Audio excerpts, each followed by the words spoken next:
السلام علیکم دوستوں، آج کی اس ویڈیو میں آپ سماعت فرمائیں گے تختی نمبر 17 مشق اظہار حلقی۔ پہلے آپ اظہار کی حقیقت کو سنیں گے، اس کے بعد اظہار کا قاعدہ نمبر 19 سماعت فرمائیں گے۔ اس کے بعد اظہار حلقی کا قاعدہ کیسے جاری ہوتا ہے اس تختی کو مشق کے ساتھ سماعت فرمائیں گے۔ تو آئیے سن لیتے ہیں حضرت کی زبانی۔ بسم اللہ الرحمن الرحیم۔ یہ نون ساکن کے 5 قاعدوں میں سے پہلا قاعدہ مکمل ہو گیا۔ دوسرا قاعدہ ہے اظہار حلقی۔ حقیقت اظہار کے معنی ظاہر کرنے یا نکھارنے کے ہیں۔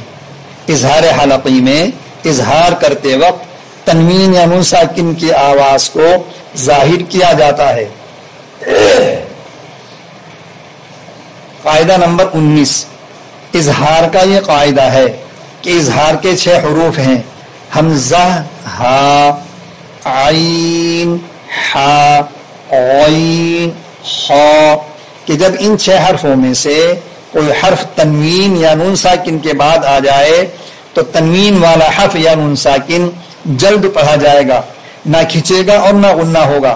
جیسے حاسد اذا حسد، غاسق اذا وقب، اس کو اظہار حلقی کہتے ہیں۔ تختی نمبر 17 مشق اظہار حلقی۔ یہاں چونکہ اظہار ہے اس لیے یہاں ہیجے میں بھی اظہار اور رواں میں بھی اظہار۔ پچھلی تختی میں اخفا، تو ہیجے میں بھی اخفا اور رواں میں بھی اخفا۔ ہیجے میں اظہار اور رواں میں اخفا، یہ بچے کے لیے دشوار کن بات ہے۔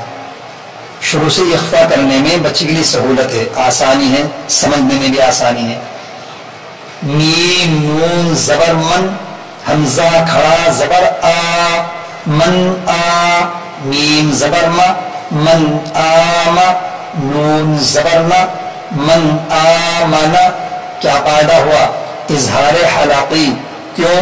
اس لیے کہ نون ساکن کے بعد حمزہ اظہار کے حرفوں میں سے آیا ہوا ہے۔ حمزہ زیر ای، لام کھڑا زبر لا، الا، ہا 2 زبر ہن، الہن، حمزہ کھڑا زبر آ، خا زبر خا، آخ، را زبر را، آخر، الہن، آخر۔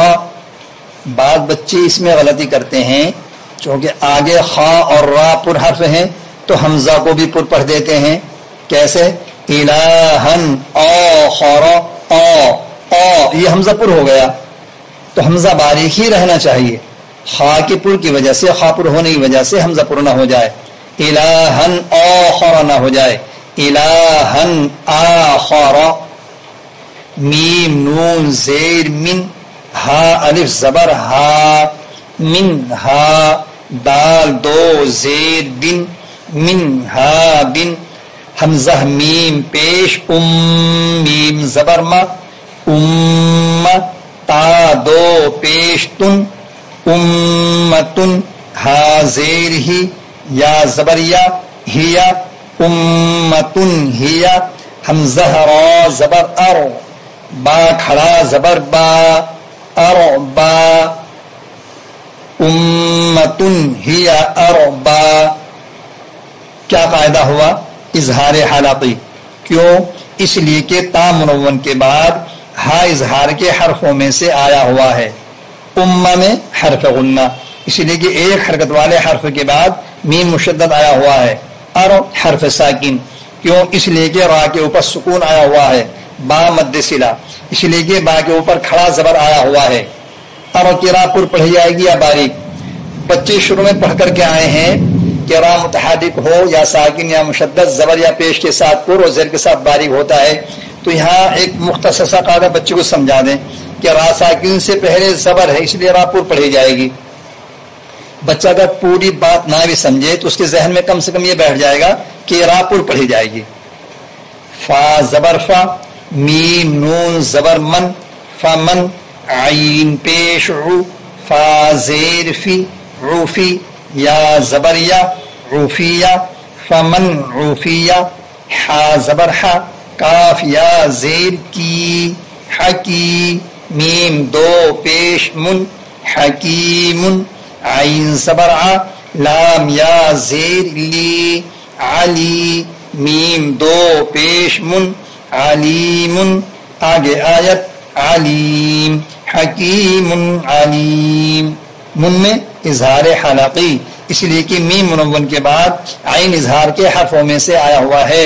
علیم مد سکون عارضی وقفی.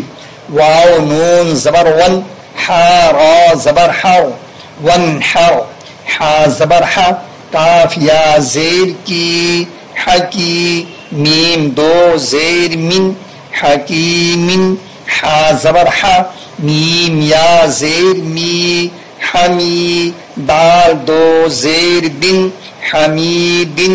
آگے آیت حمید، حکیم حمید. حمید کی دال میں قلقلہ، کیوں؟ اس لیے کہ دال قلقلہ کا حرف وقف کی وجہ سے ساکن ہو رہا ہے. جو بچوں پہلے قاعدہ رٹایا وہ بھول نہ جائے. فا زبر فا، سین زبر سا، فسا، یا نون پیش ین، فسا ین، غین زیر غی، فسا ین غی، ضاد واو پیش ضو، فسا ین غی ضو، نون زبرنا، فسا ین غی ضون، عین زبر ع، لال الف زبر ضا، عذا، با دو پیش بن، عذاب، غین زبر غ، لام یا زیر لی، غلی، وا دو پیش غن، غلیظ. آگے آیت غلیظ، عذاب غلیظ. میم نون زبر من، خا زبر خا، من خا، سین فا زبر صف، من خصف، نون الف زبر نا، من خصف نا، یا واو زبر یو، میم زبر ما، یوم، حمزہ زیر ای، یوم ای، لال دو زیر دن، یوم ایدن، خا الف زبر خا، شین زیر شی، خاشی، عین زبر ع، خاشعہ، تا دو پیش تن، خاشعتن. آگے آیت خاشعہ، یوم ایدن خاشعہ. پورے کلمے کی کے قواعد اور حرف یو لین، اس لیے کہ زبر والا حرف واو ساکن کے ساتھ ملا ہوا ہے. دن اظہار حلقی، اس لیے کہ ذال منون کے بعد خا اظہار کے حرفوں میں سے آیا ہوا ہے. خا حرف مدہ، اس لیے کہ زبر والا حرف الف کے ساتھ ملا ہوا ہے. وقف بالابدال، اس لیے کہ گولتا وقف کی وجہ سے ہائے ساکنہ سے بدل رہی ہے. اس تختی کو بھی رواں ہیجے رواں ناظرہ حفظ پڑھائیں. اللہ پاک ہم سب کو، تمام بچوں کے اوپر اور اپنے متعلقین جو ہم سے تعلق رکھتے ہیں، پڑھنا چاہتے ہیں، ہم پڑھاتے ہیں، قرآن پاک کو اللہ پاک اپنی مرضی کے مطابق ہمیں پڑھنے اور پڑھانے کی توفیق عطا فرمائے. آمین. هذا القرآن يوحدنا لطريق الخير يوجهنا الله تعالى أنزله ورسول الله معلمنا